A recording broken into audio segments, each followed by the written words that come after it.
So, Father Brown, welcome back. How are you? I'm on top of the world, and you? I'm doing good. And so you just got back from hunting, right? I did. I had it. Well, I spent several days in retreat, and some of those before and after those days, I did a little bit of hunting in between, and gave a retreat out in Grand Coteau, Louisiana, and have been visiting some family, other people I needed to visit, and so I wound up in the area, and I thought I'd stop in and say hello.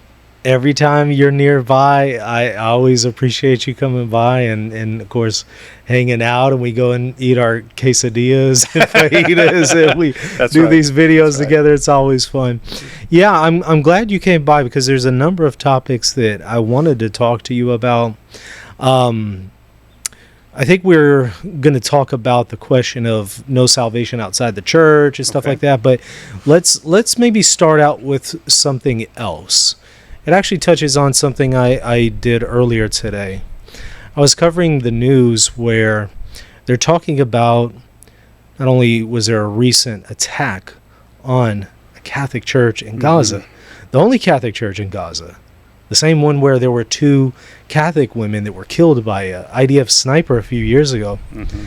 Evidently a tank shot a missile and hit the part of the church building. Couple people died, a few were injured, including the priest, same priest that talked to Pope Francis every day. And on the heels of that, you have situations with the Israeli settlers on the West Bank, evidently attacking some of the Christians in Gaza. And so Cardinal Pizzaballa has been coming out, of course, Patriarch of Jerusalem, Latin Patriarch of Jerusalem, has been coming out condemning this stuff. Pope Leo has been condemning it. Even the Eastern Orthodox have been coming out saying, look, this is wrong and it needs to stop. I don't know how much of the news you've been following, but that's effectively what's been going on. And it's really disheartening to see attacks on Christians like this, whether intentional or not, it's happening. I wanted to get your thoughts on it. What are your observations? Yeah, I mean, I have a whole lot of thoughts on this, and I'm not sure that they're not going to make any more sense than war itself makes sense, right? I mean, war is hell. There's a reason why John Paul II said that every war is a defeat for humanity, even though there is just war, right? There's such a thing as a just war, justification in terms of going to war or in terms of how you fight a war. But it always seems like once war begins, it's real hard to get to imagine that everybody fighting that war is going to fight with all of the ethical standards that everybody should, that you should be able to fight with. If you can think about the ethical killing of human beings, how that could even work. I do know that any time that you're going to have a war, it's going to be a miserable thing. I do know that you're talking about a people and a population that has felt like they've been under threat from Hamas for so long and have proof to show it, that they feel like, I'm sure they feel like they can lash out no matter who might get hurt in the process. I'm sure there's at least some of those people who feel that way. And I'm sure that as far as the Palestinians feel, is that, the blowback from any action that Hamas does seems to affect everyone there. And so they probably feel that they might be justified in some of the fight on their side. And so you're essentially talking about two groups that are not fundamentally Christian going to war with each other. So it's real hard to ask the bigger questions of what motivates them, the way that a Christian might be motivated towards peace and reconciliation. I don't know that you had the very same set of motivations, or at least they wouldn't be limited to motivations for peace. For a lot of them, they have a much stronger sense of tribalism in a way that that Christianity feels more global. Those guys there feel a lot more like this is territory worth fighting for. My ancestors have been here forever, et cetera, et cetera. And so they sometimes find themselves, I guess, motivated by different factors that end up leading to atrocities. There's no better way to say it, atrocities. Whether it was a mistake or whether it was some rogue actor or whatever, war is miserable, and I wish there were no such thing. Yeah. It is what it is. Yeah.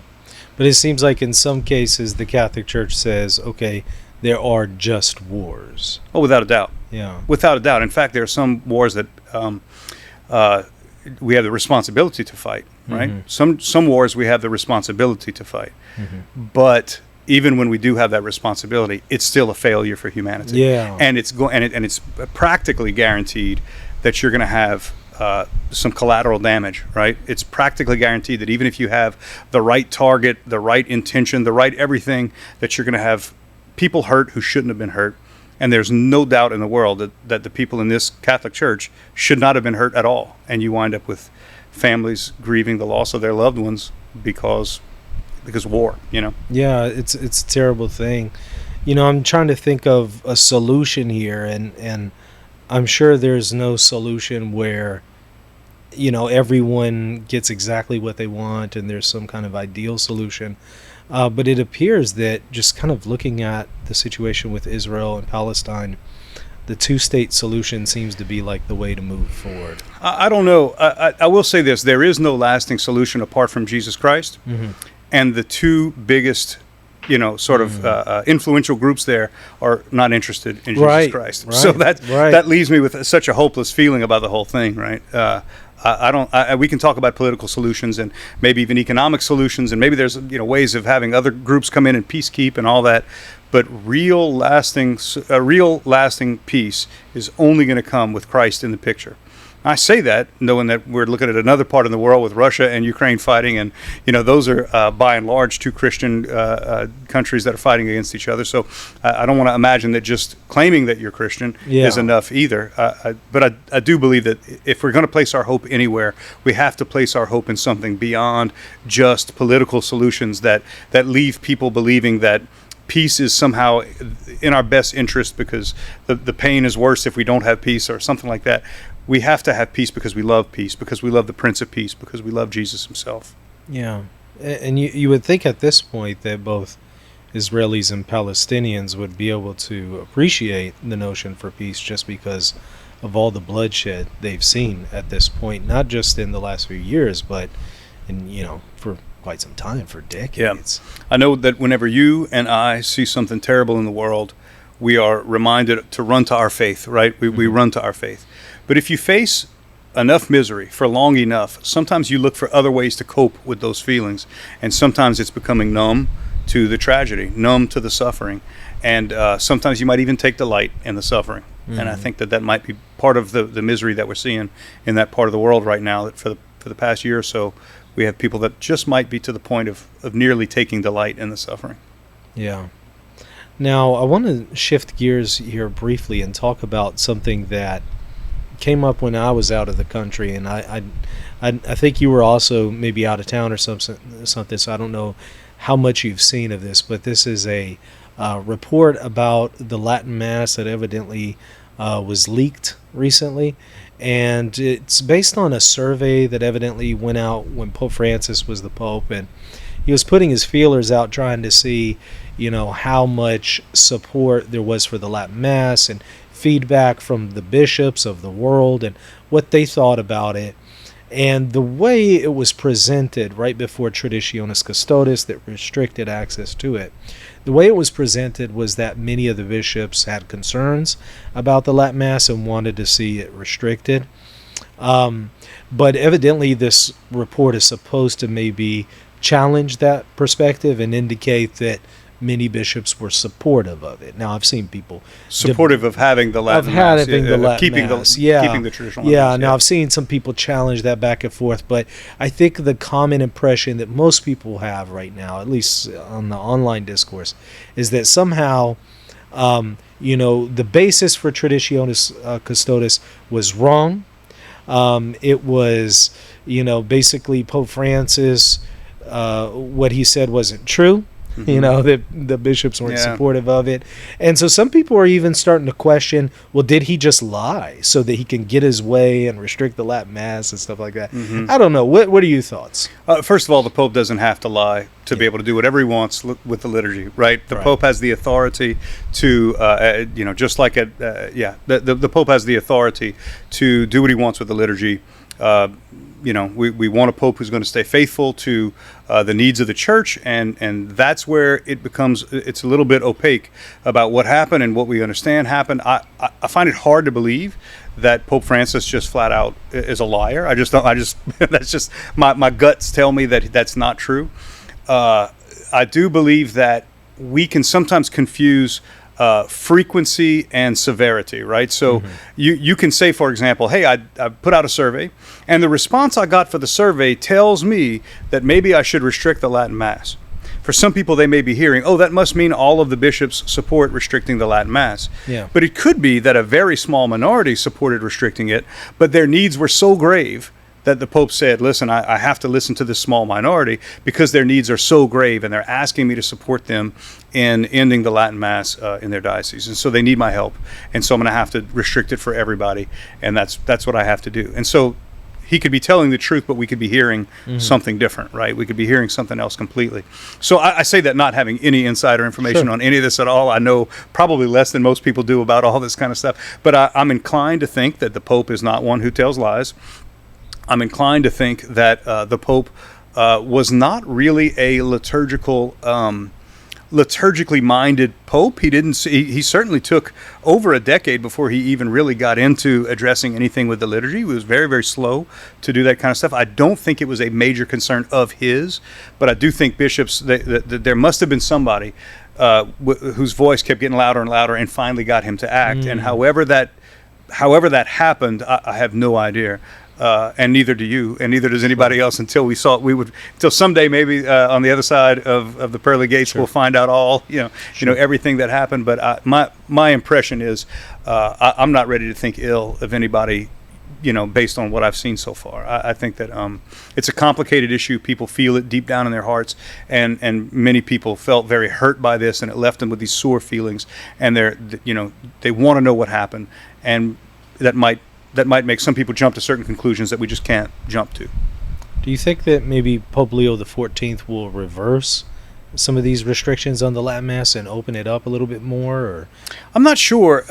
Pope Leo appears to think about the liturgy more than Pope Francis. Some people saw Pope Francis as sort of like almost an iconoclast. I don't think he was. I think he was a more simple guy. I think he didn't love the outward expressions of the liturgy as something on the front of his mind all the time. Pope Leo seems to be just a notch or two more in that direction. Someone like a Benedict XVI who cared a lot more about the liturgy and its different forms and what it looked like. It seems like Leo is just leaning a little bit more in that direction. I don't think that he will just reverse. I've heard you say it before, the reversal of the reversal of the reversal of the reversal, right? I don't think he will do that. I think he is probably more likely to try to see if he can let sleeping dogs lie for as long as he can.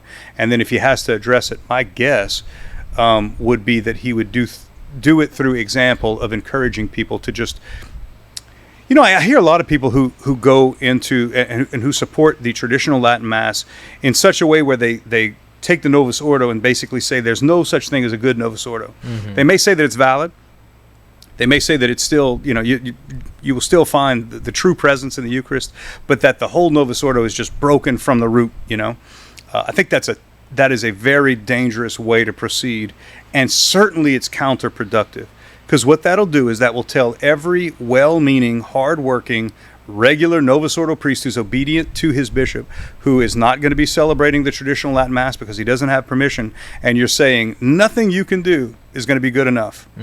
So why even try, right? Instead, you say, well, I have these boomer Catholics over here that are going to be happy if I just steady as she goes, and then I have these traditional Catholics that'll never be happy. So I might as well listen and pay attention to the needs and the concerns of the boomer Catholics or whatever. So I think if you're talking about a strategy, if you want to see the church be purified of its many problems with the Novus Ordo, right, with at least the way that it's practiced, you've got to be able to do this prudently and say, how can I be supportive of those Novus Ordo priests who care about tradition, who care about doing the very best that they can, who want to emphasize the good that's found in the Novus Ordo, and who don't want to follow some of the trends that are not really part of the Novus Ordo, but they certainly are trending in the way that the Novus Ordo is practiced, especially in different parts of the world. And I think you want to be supportive of the good priests and the good Novus Ordos that you can still find.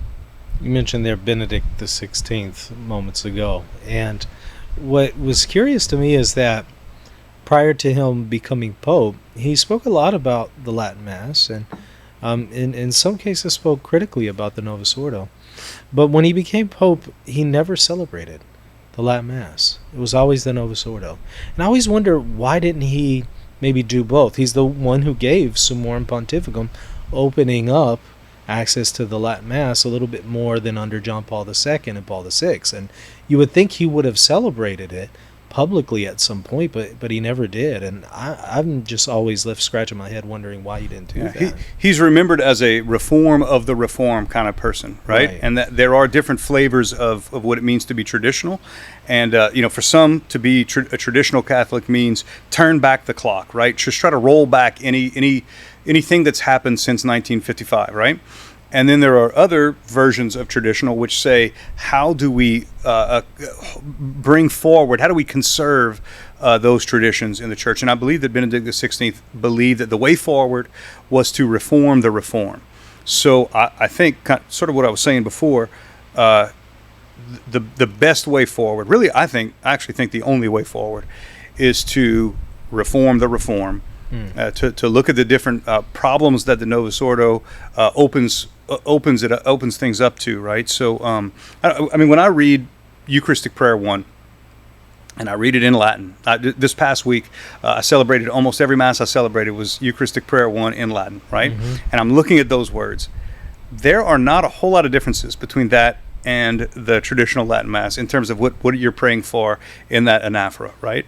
They're very, very, very close. In some cases, it says, the saints of John, in the traditional Latin Mass, John the Baptist, Michael the Archangel, and instead in the Novus Ordo it says all the angels and saints. I mean, it's those kinds of differences, pretty minor, right? If you when you see it that way, you begin to realize that you begin to look at the liturgy with a hermeneutic of continuity.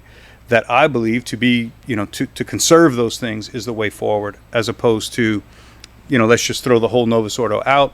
Let's call it a mistake. Let's all say that it's been harmful somehow, even though it's certainly nourished a whole lot of Catholics, and yeah.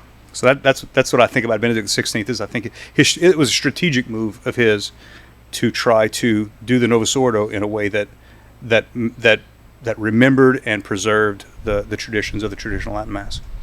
Now, to me, it looks like Pope Leo is very much wanting to preserve continuity with his predecessor, Pope Francis.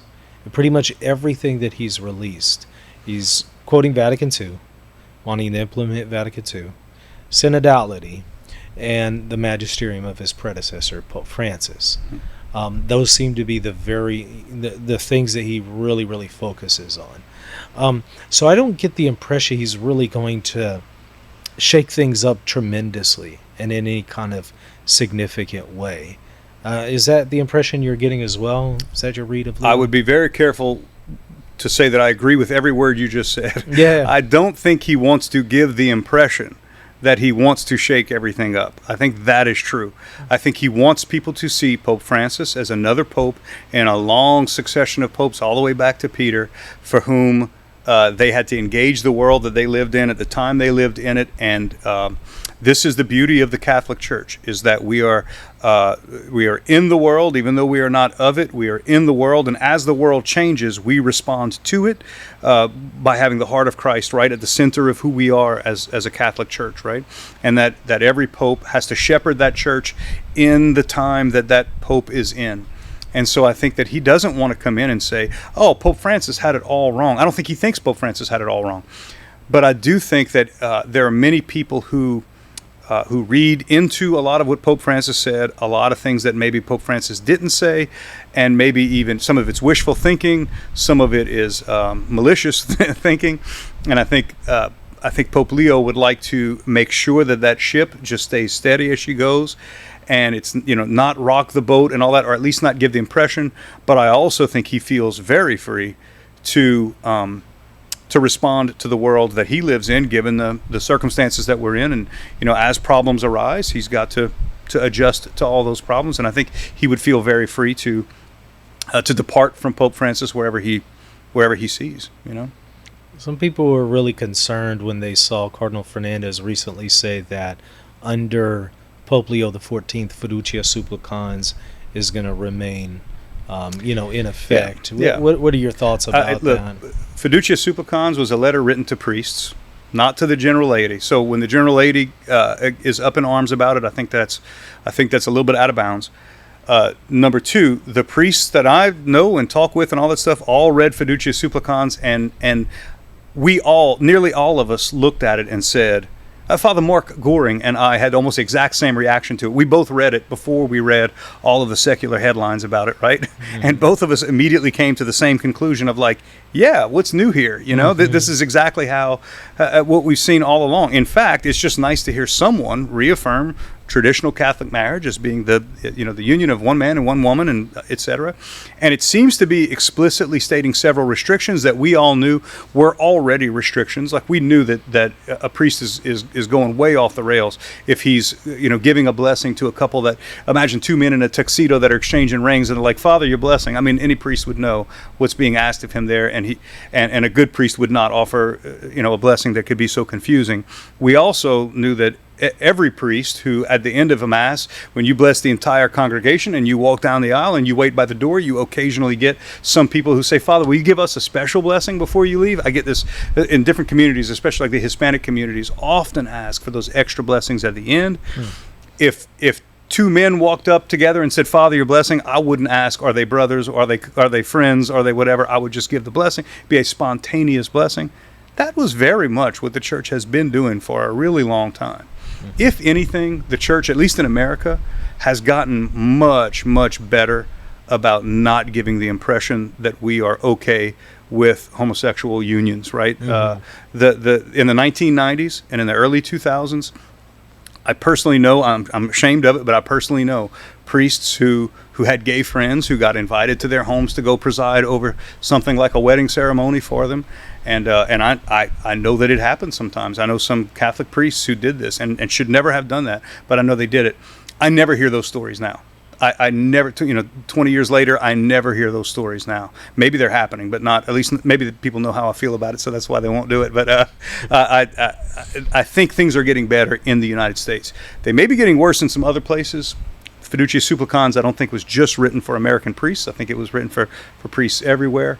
So I think, back to the original question, I think ultimately Pope Leo knows that Fiducia Supplicans doesn't have anything heretical in it. It doesn't say anything that doesn't jive with what the church has always taught.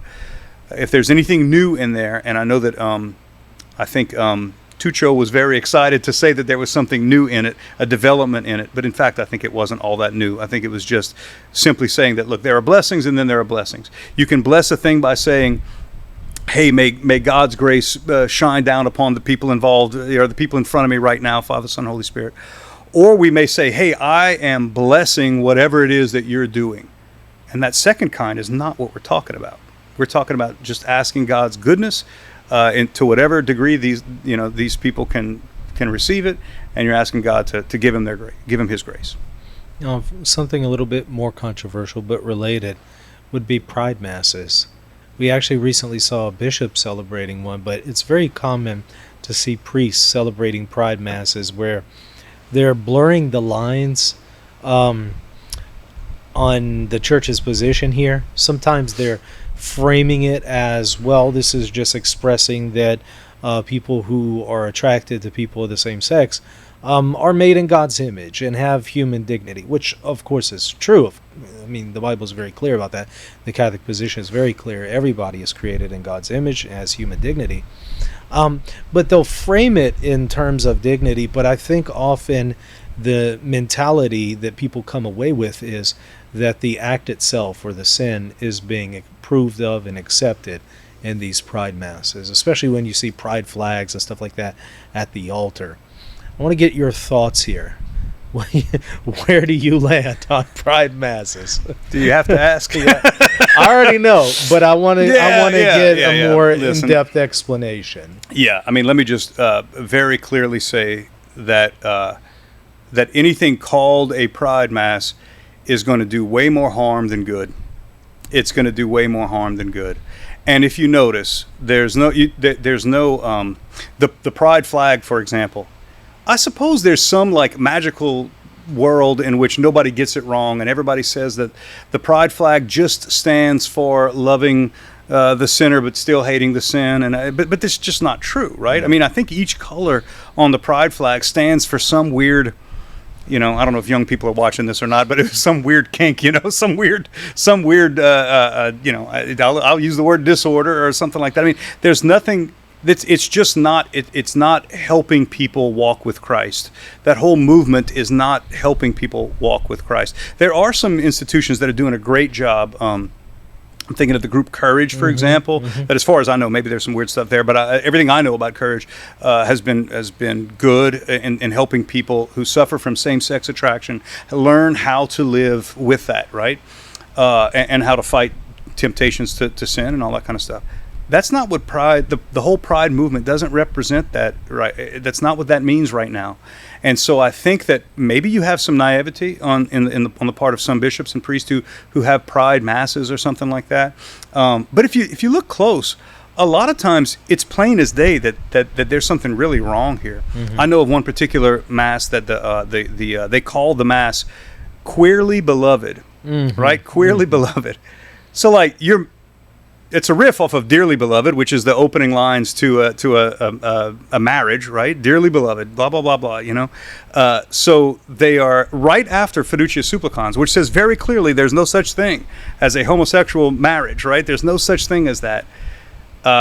Some people took this as an opportunity to have a mass and advertised as named the Queerly Beloved Mass, And so I think it's just subversive. There's nothing else. It is trying to subvert what the church teaches, and in fact, it makes it harder and harder to stick up for what the church teaches when people fool around like this and they get involved in all this nonsense. And maybe there's some good in it somewhere, hiding in there somewhere, but the bad is so bad that it's a huge mistake, and we shouldn't do it. That's my opinion. I'm not a bishop. I'm not, who am I? But if you're asking my opinion about it, this is really, really bad. Yeah. It seems that it's often misleading, though, right? Because there doesn't appear to be a call to turn away from the acts. It seems to blur the lines on whether or not the act itself is disordered and sinful. So there's that issue going on. But I also think that people know when they see a pride flag and stuff like that. Nobody is thinking, oh, this just represents human dignity or something. No, They know that it represents the act itself. And, I saw one priest who will remain unnamed, but we all know who it is, right? There's one priest who tried to spin it and say, we can celebrate pride masses and celebrate Pride Month. And he tried to spin it as just saying, it just represents human dignity. Yeah, I wish it was true. I really wish it was true, and I don't know the crowd that guy runs with that might help him think differently from me about it. But, okay, do you remember there's some religious group that was having some religious service, forget what it was, but everybody bought their AR-15s and their AR-10s to this thing and their Kalashnikovs, and they were all standing there with their weapons and at this thing. They were praying, holding up their guns and everything. I like guns. I am a Second Amendment guy. All right, I'm a Second Amendment guy. And I saw that and I thought, what are you doing? Yeah. What are you doing? Not because I have a problem with guns, right, but because I know that guns represent, like John Paul II, a failure of humanity to stay out of war. And these guys were holding up their weapons of war, right? Which I also use to hunt, right? I use, like I said, I like guns. And I also believe that the Second Amendment goes out beyond just hunting. It goes into protecting our families and also protecting our country from enemies, foreign and domestic. I mean, I'm all in on the Second Amendment, okay? I would never have a mass that was themed around the idea of guns because it's so easy to take guns and think something else. Right. It's so easy to see this and go down the wrong path. So, we just don't need that kind of confusion for what we really all stand for, I see people, joyful about priests blessing missiles and stuff like that.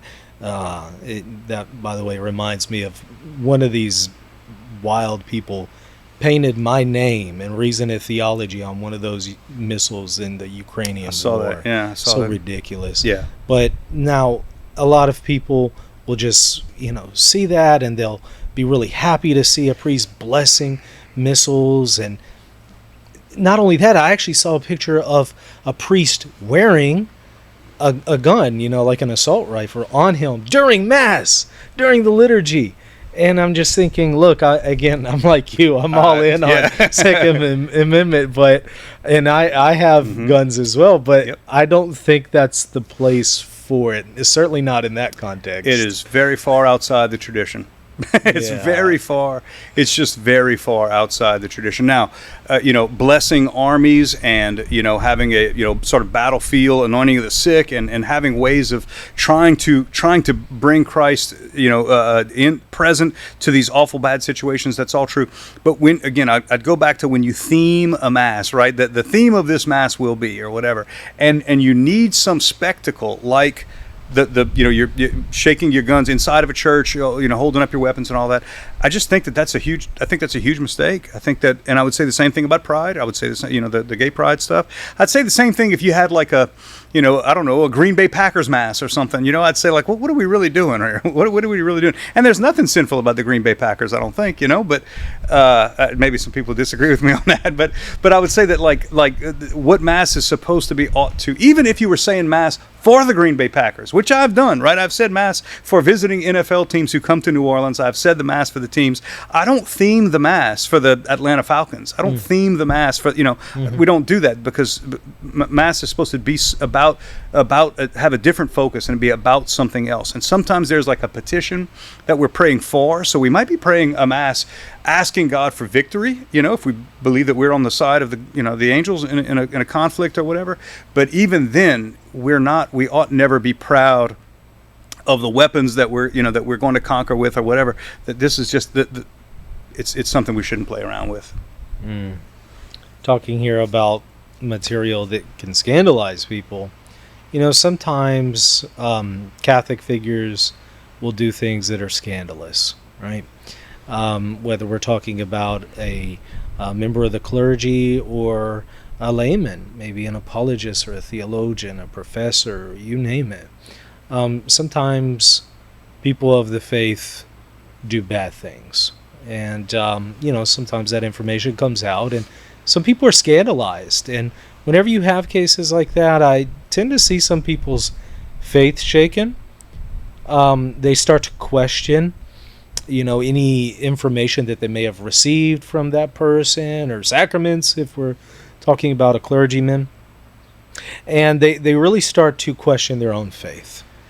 What is your thoughts here, and how would you guide people on working through that situation if there's somebody who they've been scandalized by, but they've felt like they really benefited from them? What's your advice to them? Yeah, all right. So the whole idea of scandalizing people is in the way I see it, at least, and this is not church doctrine or anything, but the way I see it is that scandal, ought to be avoided. But when it's sort of one of those secondary issues that you have to think about, because I think about Jesus, who ate at the home of sinners, and that scandalized people, right? And he, performed miracles on the Sabbath, and that scandalized people. And there were a lot of things that Jesus did that people sort of clutched their pearls and said, "Oh no," and yet we're talking about Jesus Christ here, right? So we're talking about the perfect human being. Invited in a lot of cases, I don't say invited people to think the wrong thing, but was perfectly okay with people thinking the wrong thing given certain circumstances, right? We have to recognize too that in the church we are, on the one hand, when we say the church, we're talking about the spotless bride. We're talking about this perfect institution that's not even really a human institution, but this God and Christ founded this institution, and there's nothing imperfect about it. In fact, every time something bad happens that we say, oh, look, the church did something wrong, you can sort of like build a tautology and say, no, to the church or Catholics are the saved, the perfect, the whatever, And so all of those things are contrary. All of those things are not the church being the church when it does something wrong, right? Mm-hmm. Just like a Christian is not really being a Christian when he does something unchristian. Mm-hmm. So that might be one way of kind of helping to get through it and say, people are sinners, people do the wrong thing, but when they do, that doesn't taint the truth. That person has to answer for that, but it doesn't taint the truth that they offered. I do think it's probably healthy not to get yourself attached too much to someone who is still alive and able to mess things up. I think of men like Tertullian and Origen, who are these brilliant church fathers who, in the end, we're not going to ever call them a saint, because they got off track somewhere. I also think that anybody who's involved in a scandal, and I want to be very clear, I think everybody knows right now that there's been a scandal that is, you and I shared a YouTube show once with Alex from Voice of Reason, who had this, who recently there's been a scandal that has popped up, and how guilty he is, I have no idea. I reached out with a few words of support. I have not spoken with him. I don't know anything about what's true and what's not true. I don't even want to guess because it's not my, it's right. I'm not in a position to know anything. Right. Yeah. I will say this: our church has been rocked by scandals for so long. I have a friend of mine who was accused falsely, and for 4 years, that man who had been recently ordained, for 4 years, that man had to go and disappear, and had to basically become a maintenance man and a gardener for the Society of Jesus. Wow. As a young priest, while he waited for everything to be cleared up. And eventually it was 100% exonerated, absolutely cleared up, absolutely in fact, it was retracted. The accusation was retracted and all this kind of stuff. So he's completely exonerated. But he had the grace to be able to say, I don't want to I don't want to lead people to away from the church with my public presence. So he just kind of disappeared. I think it's such a saintly move. Yeah. Right? Right. So sometimes we might want to immediately do battle and save our good name and all that. My only thing is to say that within the church, we do have to worry about the basic human reaction to scandals. Let's say it's all fabricated. Let's say it's all made up. You still want to say, let's get to where we can show that and then move forward. As far as I can tell, that's what Alex is doing. I haven't seen him, heard from him, he hasn't made any videos or anything like that. As far as I can tell, that's what it seems like he's doing. Seems like the right move. So it seems like he's doing everything you can do if it were fabricated. And even if it's not fabricated, it would be the same move, practically speaking, in terms of how much we'd see him. So I see situations where, and it's not just in the Catholic Church. I've seen really bad situations that have been exposed in Protestant communities, Eastern Orthodox communities, and so on, and even just non-Christian communities. And I see a lot of people tend to be inclined to lose their faith when that happens, and I think part of it is they're putting too much stock in personalities. And I think that we have to be careful we can certainly appreciate certain personalities, of course, but I don't think we need to place our hope in one person. Yeah. Right? Especially, like you said, a person who's alive still. Yeah, it's so interesting because on the one hand, this is the way of the church, right? So think of an iconostasis in a Byzantine church, right? So where the nave and the sanctuary meet are a bunch of images of the saints and Jesus and the Theotokos, right? So like the way that we interact with the Holy of Holies is through saints. So in a way, God wants us to be receiving Him through each other, right? And so that's the channel. So we often have to play the part of opening our hearts to the fallible and yet still edifying nature of each other, right? Where we interact. So that's just such a tough one. Obviously, don't put all your chickens in don't put all your eggs in one basket. Don't don't count your chickens before they hatch. Whatever. Don't bank on somebody who hasn't been canonized yet. Right. That sort of thing. Then they have the reality of there are a lot of saints who are imperfect, and as bad as Judas Iscariot is, for example, Peter's got some problems. Saint Peter has got some problems as well. Real serious problems, and they weren't like they were there until Jesus rose from the dead, and then no more problems with Saint Peter. That's not even true. So somehow God wants us to interact with each other and receive Him through each other, even though we are imperfect. Somehow this seems like the way. So there's no easy answer for what you're saying, and what you said was all true. But I also think that somehow God wants our hearts to get chastened through this interaction with each other, the imperfections of each other. And if all we do is sit back and wait and expect that there's going to be a perfect example of a Christian who's going to give us Christ in a perfect way, I think we will be disappointed, and we need to be able to still see Christ even through that disappointment. Now, shifting gears here, one discussion that I've been seeing on fire on the internet is the question of God and whether or not Christians and Muslims specifically, but also maybe even Christians and Jews, worship the same God. That's going to actually lead into the next thing that we're talking about on no salvation outside the church. Well, it's very clear as day. The Catholic Church teaches, number one, the Trinity, but also that Christians and Muslims worship the same God, and of course Muslims deny the Trinity, right? So there's a pretty big debate here, because some people feel like, well, just simply quoting to them Vatican II that says it's the same God, that doesn't answer all the questions, because one thinks, well, wait, hold on, they're denying the Trinity. What's going on here? Let's talk about it. I have been very confused by this. Very, very confused by it. Like, I've heard some people say, well, anyone can see that we're not worshiping the same God, and to say that we are is ridiculous. And I think to myself, it's ridiculous? What do you mean it's ridiculous? How about St. John of Damascus, who was right there living in a Muslim world, who treated Islam like a Christian heresy? Mm-hmm. I'm not a historian or anything, but my understanding is that Muhammad was greatly influenced by a couple of Nestorian Christians, one of which he was related to by marriage, by one of his wives. I think his first wife, Khadijah, her uncle was a Nestorian monk. And so a lot of what you see in the Quran, look, I'm a little skeptical that Sure. As a Catholic, obviously I'm skeptical that course. Muhammad received all of this from an angel, But there's a couple of options there, right? Number one, either Muhammad was a very good deceiver and he made all this stuff up and he just was really good at it, or maybe he received this from some malevolent force. I suppose there's a third option where he received something true and then he distorted it somehow. I don't know. But in any case, when you read the Quran, its view of Christianity appears to be a critique of Nestorianism, not so much a critique of even Orthodox Christianity or anything.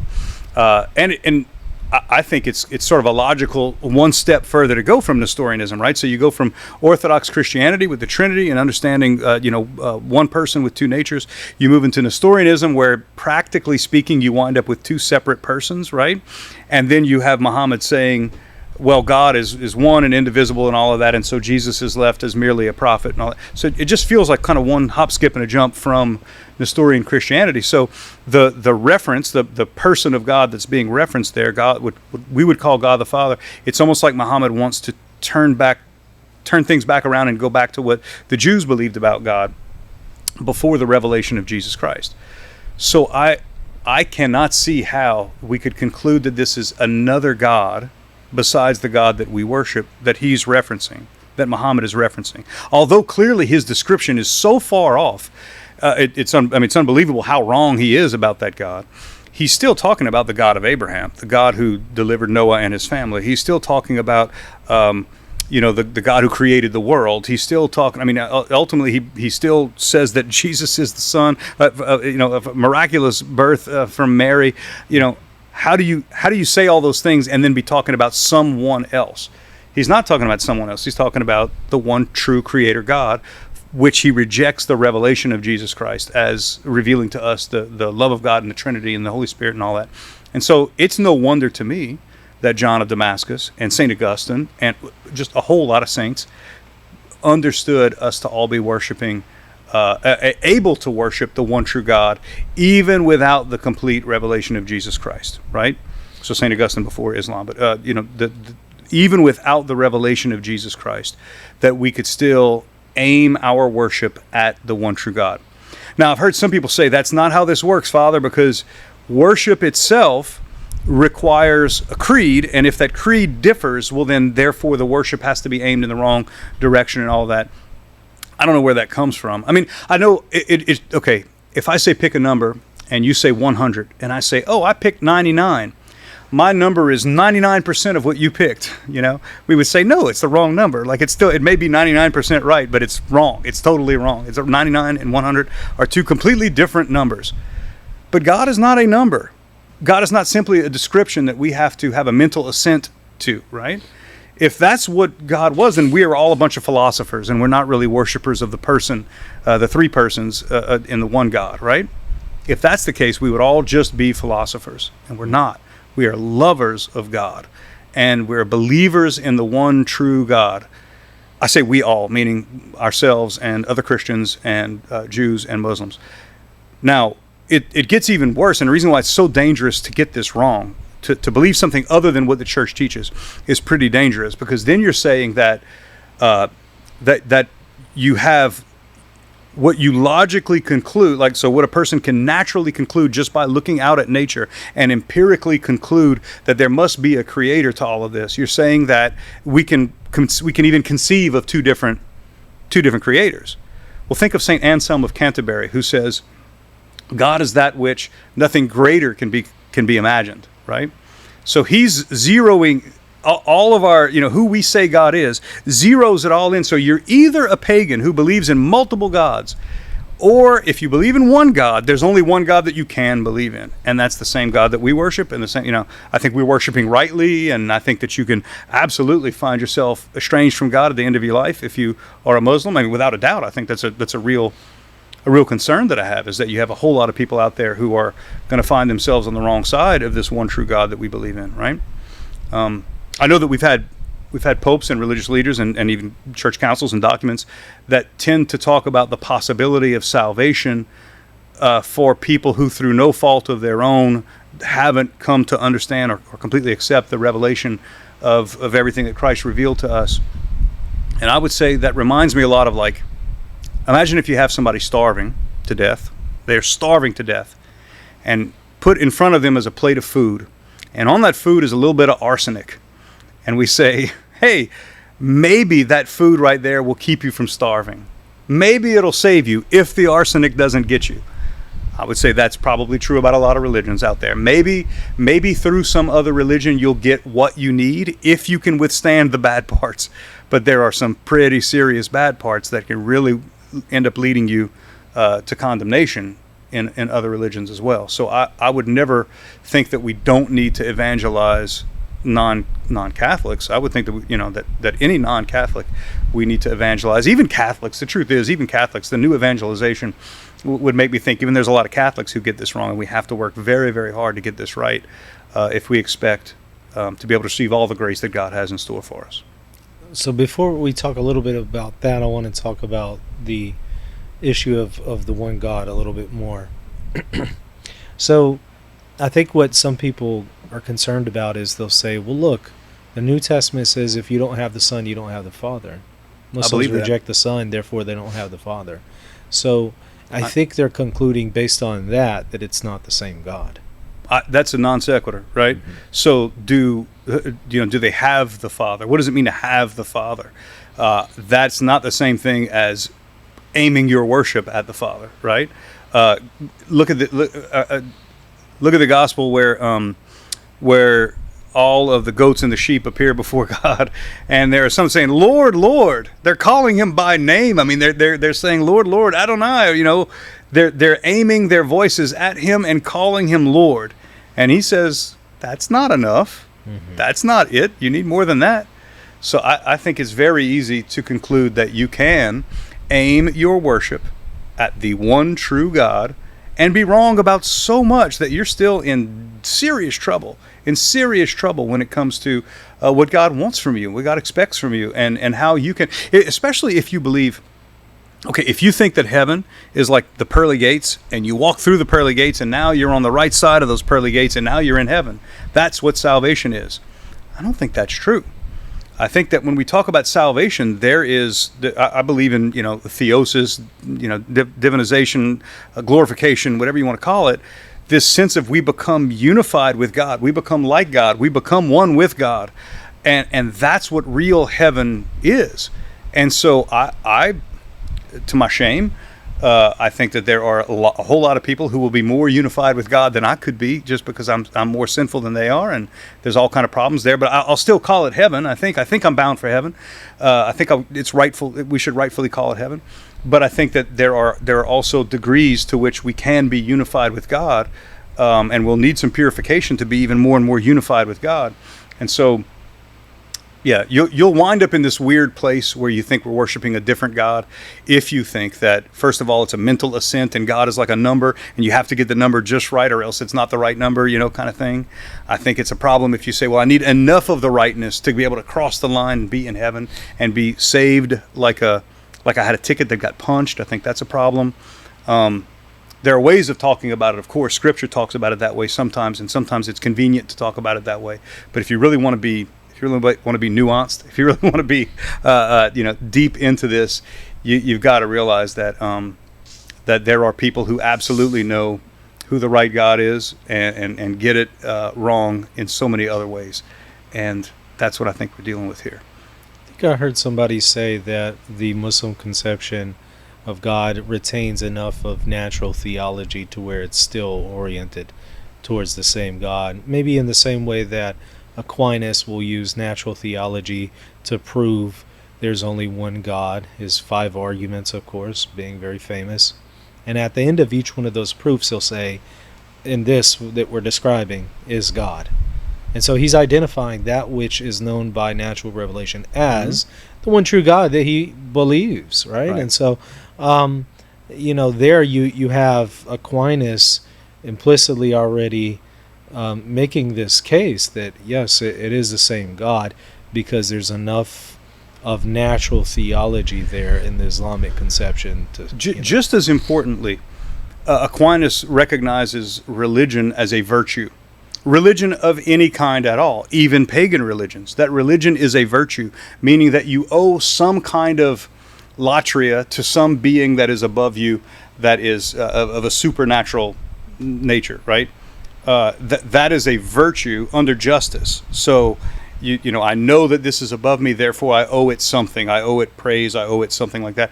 That's a virtue even for a complete, absolute pagan who's got it all wrong in every other way. That is still a virtue. That is still, you are better off being a pagan, for example, who worships a false god than you are if you're an atheist. An atheist who said there's nothing higher in the world than me. Like that's a that's a pretty miserable place to be if you say there's nothing higher in the world than me. Well, I want to now also talk about the subject you touched on briefly here, and that is attaining salvation in relation to other religions, whether it be Islam, present-day Judaism, or other groups like Hinduism or Buddhism, whatever. There's some curious things from the popes. You can find some of it in the preconciliar period, a little less aggressively, but more in the postconciliar period, where you have John Paul II explicitly, for instance, as I've pointed out recently, a free ebook. I'll put a link to it in the show notes. Everybody can go and get it. You'll see John Paul II, for instance, say that Jesus can save a non-Christian through the practice of their religion, and he qualifies it by saying of the goodness in their religion. But he's saying through the practice of the goodness in their religion, because all truth is God's truth. Whenever they're responding positively to truth in their religion, that's an implicit response to Jesus. And then he mentions, and they may not even know that it's Jesus who is their Savior, indicating that they have this implicit faith. It's not explicit, but it's implicit, and he wants to say that can be sufficient for salvation. Now, he qualifies it. Sure. Ratzinger qualifies. I mean, they have 1,000 distinctions and nuances and qualifications. But at the end of the day, that's still what is being said. It still cashes out as Jesus is saving a person and somehow mystically uniting them to the church, outside which there is no salvation, through the practice of what is good in another faith. And some people are really struggling with that. They're really struggling with, frankly, what the church teaches. What are your thoughts here? Yeah, I would go back to my example of a plate of food for a starving person that has arsenic on top of it, right? So someone who can somehow has just enough immunity built up to the arsenic that can fight the arsenic, can fight the poison off, but can also still get some of the nutrients that are in that food. I believe that in that sense, a person can find some sense of salvation. And I want to be careful when I say salvation, because even that needs to be teased out. So when we talk about when a person is saved, what are we really saying? We're saying that their sins no longer condemn them in justice to an eternity in hell. But the sins can distort us, and we can become a different kind of a person, and we can find ourselves completely incompatible with any kind of unity with God if we have sinned enough. So the sin may be forgiven, but we're still wretched, right? We can still be broken, and so broken that we find God to be repulsive, right? And so I think it's possible first of all, it's possible for people to wind up in hell. Not just possible, I'm worried about it, right? I'm legit worried about people winding up in hell. Catholics too, right? Because I think often they avoid the kinds of sins that they think are the worst things in the world. And then in the end, they know better, and yet they still have who they are as a person is still pretty incompatible with who God is. And so when they meet the God of truth, they meet all the transcendental nature of God, right? Truth, and I'm going with Bernard Lonergan's transcendentals, right? So truth and love and beauty and justice and being. When they meet that God, is it a happy meeting or not? And I think that's going to be the real question. Of what we mean to talk about right now. If we're talking about the forgiveness of their sins, that's a different kind of question having to do with salvation. I'm talking now about, are they prepared to meet the God that if you look upon the face of God, you can't live, right? That kind of God. It's a scary meeting. This is a really scary thing to look upon the face of God, because you might not live.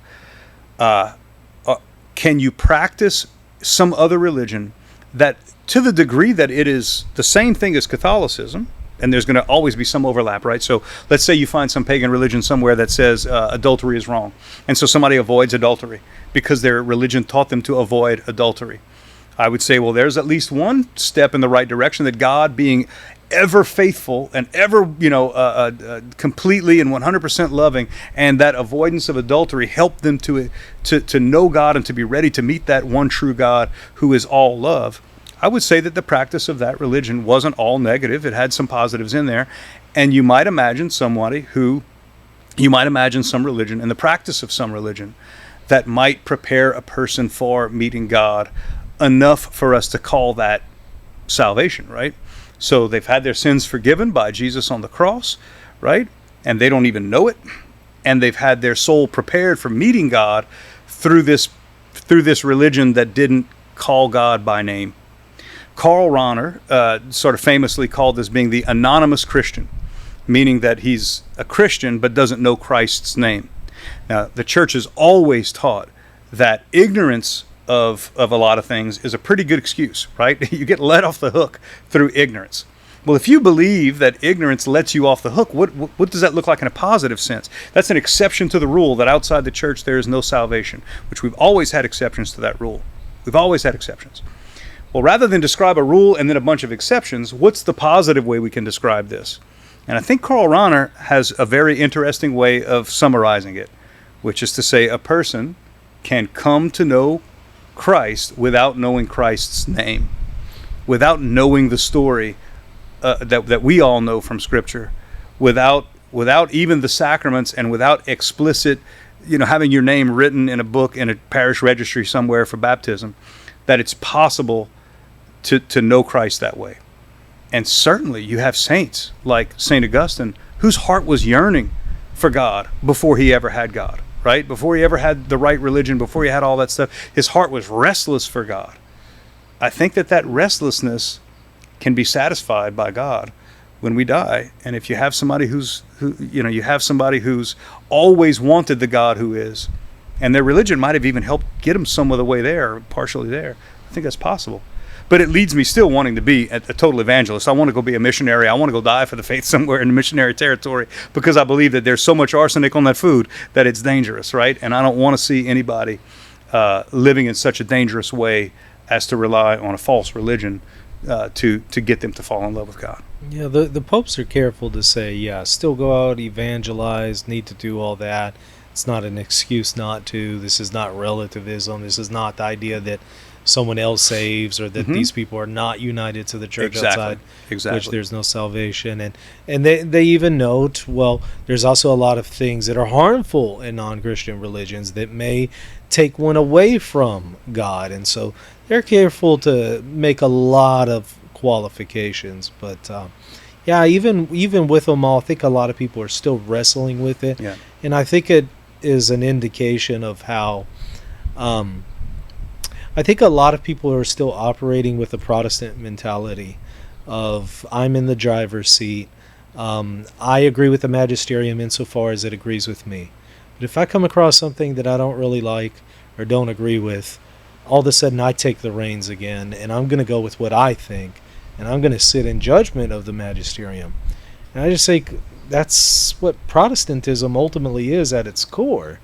Well, I don't want to say that. I don't want to pretend to know what Protestantism at its core is, except to say that for many people who have become Catholic, they're very enthusiastic about the choice that they made to assent to the truths of the Catholic Church.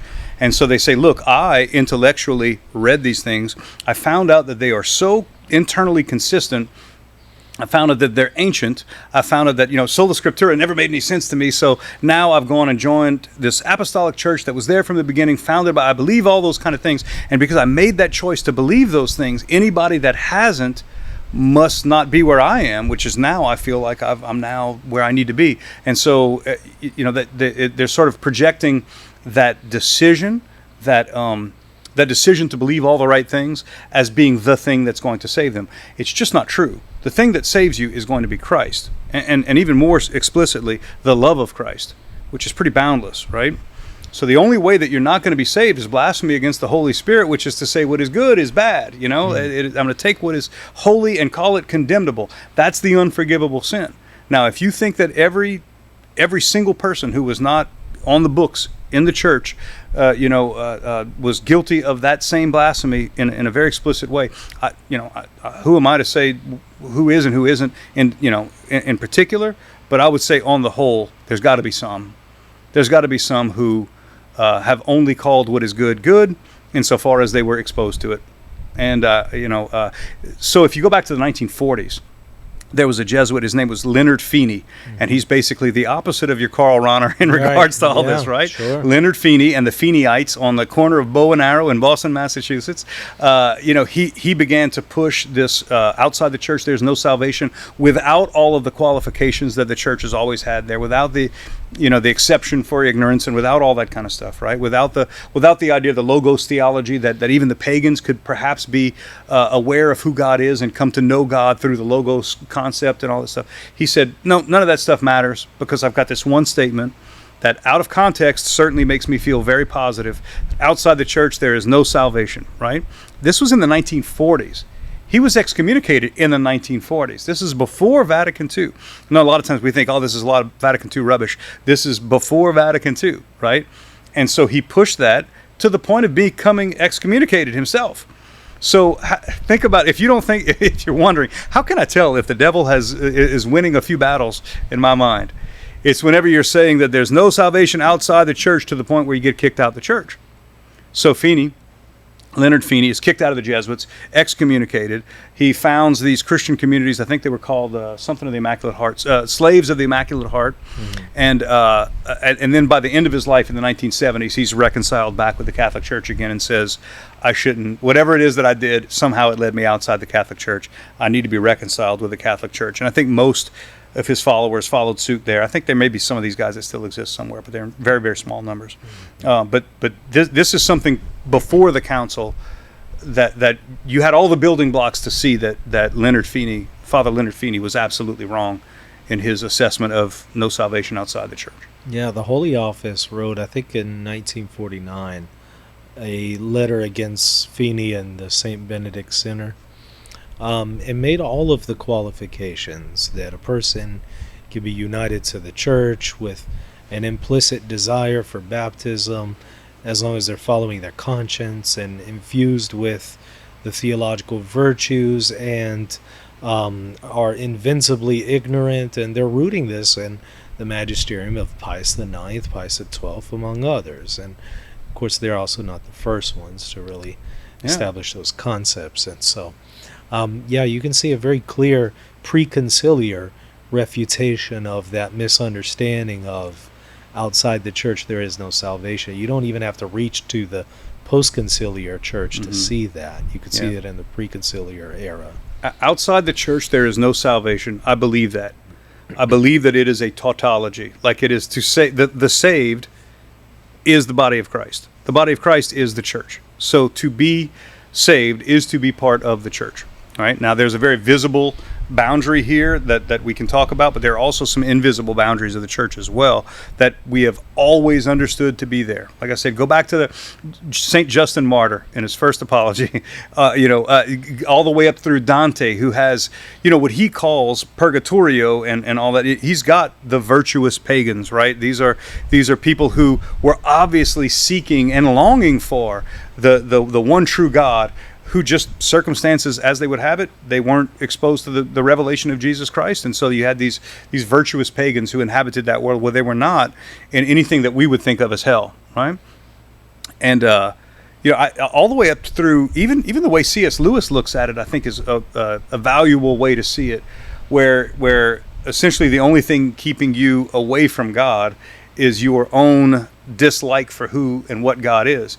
And you're not really away from God because God is everywhere. It's just that your interaction with him is it's just an unpleasant meeting. If I live my whole life as a prideful person, if I'm super prideful, and then I meet the God who is all powerful, and I'm prideful, but he's all powerful, and I'm aware of how all powerful he is, and I'm aware that he's humble, it's going to be such a brutal meeting, right? That interaction with that God is going to be so brutal. So pride is considered a pretty big vice. It's considered a condemnable trait to have. And I believe that that's true. So suppose you have somebody who lived their whole life in humility and who just didn't know about the all-powerful one true God and all of that. And then they meet the one all-powerful one true God and they've always longed for him. You think God's going to say, sorry, I don't find you in the rolls anywhere, in the books anywhere, at any parish where you got baptized. Sorry, I condemn you. That would be pretty uncharacteristic of God. One last question for you. Sure. Tattoos. Oh yeah. This came up recently. Mm-hmm. There was somebody who was evidently showing their tattoos at their parish, and the priest said that they need to have their tattoos decommissioned because evidently the idea, according to this priest, was that there's some kind of spiritual or demonic presence surrounding tattoos. So if you have one and you haven't had them decommissioned via certain prayers, then there's still some kind of demonic attachment there. Yeah. What are your thoughts on all this? I don't know what that means. I do not know what that means. So I am not at all going to stand in judgment of what this priest said. I will say this.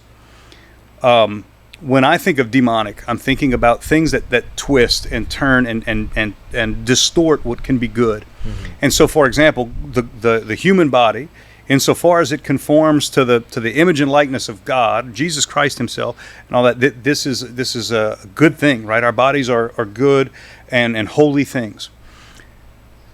Decorating our bodies has also always been a part of humanity. It's just one of the things that human beings do. There's a lot of things human beings do, the species of animal that is the human being that we do. Decorating our bodies is part of it.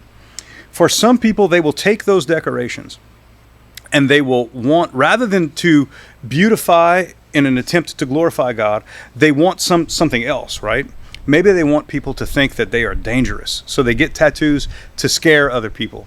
Maybe they get tattoos to disappoint their parents. Maybe they get tattoos to express their love for something devilish or demonic or even just frivolous, right? So they get, whatever, Care Bears tattooed on their chest or whatever, I don't know. So you have all of these weird, twisted, wrong, I hope you don't have a Care Bear tattoo. No, okay, good. So they, good, thank God. You might want to get that decommissioned. So they, there are all kind of wrong reasons to want a tattoo. And in that case, I think you ought to ask God to forgive you for having marred your body with this outward sign of a thing that you now come to understand is wrong and you shouldn't have gotten, right? You might want to ask God to forgive you for that. I don't know anything about decommissioning a tattoo as if the tattoo itself carries with it some demonic power that's going to have some influence over your life. I would say that if I got a tattoo on my arm that says "Born to Kill," and every morning I flexed in the mirror and looked at this and thought of myself as just this guy who was born to kill or whatever, that could really distort my personality, and that could hurt me, in some kind of way. It could be harmful that way. On a very practical sense, I would say don't do it. Don't get tattoos. I mean, I know you have tattoos, but just about everybody I know that has tattoos has some moment in their life where they say, I didn't really need to get these tattoos. Right. I didn't really need to do that. I did it. And I don't know. For some people that bothers them deeply. For some people it doesn't. I think most everybody thinks my life would have been just as good without these tattoos. So I would say don't get any tattoos. But if you have tattoos, I don't think that it's some kind of a pact with the devil that needs to be undone somehow, or that you necessarily have to have them covered up. I would say that it might be scandalous. I mean, if I have a bad word tattooed on the back of my hand, it'd be a good idea to cover that up or something. But I think, I don't think tattoos are as cool as we think they are when we get them, but I also don't think anybody's in any major spiritual trouble based solely on the idea that they have some ink implanted into their skin. Yeah. Me personally, I don't even notice that I have one. Yeah, right. I don't even think about it, but that's right. If I had to do it over, I wouldn't. Yeah. And I also wouldn't recommend that people get them. Yeah. But for me, it's more just practically why, Right. just because for some people it tends to be a stumbling block for them, or a moment for them to flex their pharisaical muscles. Yeah. Maybe so. Yeah, maybe so. I do know this, that Christians who are living in, Christians that I met that are living in Iraq, in the Nineveh Plain, we're talking about these people are just their existence in that part of the world is a threat to their life, right? They are... So a lot of them, as an outward sign of something they never want to renounce, that they never want to renounce their faith, they will get a tattoo of a cross on their wrist as a way of just saying, look, I am a Christian and I never want that to be called into question, and I want some outward sign of my Christianity that marks me as belonging to Christ. I don't think any of those people need to get that tattoo decommissioned. I think that tattoo is a very brave and good thing to do that glorifies God when they got that tattoo. Now in America, maybe that's something different, but certainly the Christians I know in Iraq who had to suffer so much under ISIS and all, I'm not about to say that they've got some demonic tattoo of a cross on their wrist. Father Brown, I know we're out of time here, so maybe tell the audience where they can go to find out more about you and what you're doing. What if I don't want them to find out more about me? Then I'll tell them to go and subscribe to Reason and Theology. They should go and subscribe to Reason and Theology. No, I have a very small YouTube that is. I don't think I have the kind of content that drives a whole lot of traffic there, but I do occasionally put up little videos of things that might be helpful. You will probably notice that. In many of those videos, I have a lot more hair, so it's hot in South Louisiana, so I cut all my hair off. So don't be shocked when you see a much more handsome young man with a big head of hair in those videos. No, I have a small YouTube channel. Other than that, my real job is to work at a high school in New Orleans. I think it's the best high school in the world. It's Jesuit High School in New Orleans. It's a great place. Good things happening there all the time. Awesome. Thank you so much. Thank you for having me. I appreciate it. Always an honor. Thank you. Hey, if you enjoyed that video, go ahead and hit the subscribe button and the like button. And also consider supporting me on Patreon, patreon.com/Reason and Theology.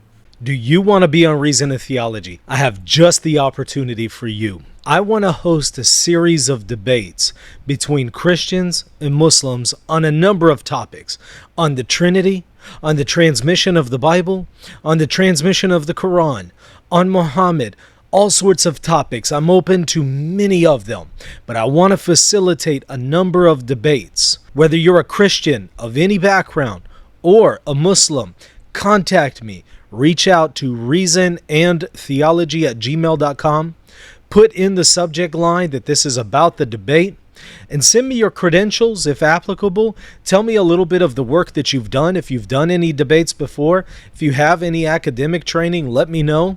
And also tell me what is your availability and what topics you're interested in debating. Go ahead and email me now. I'm looking forward to checking out those emails. God bless.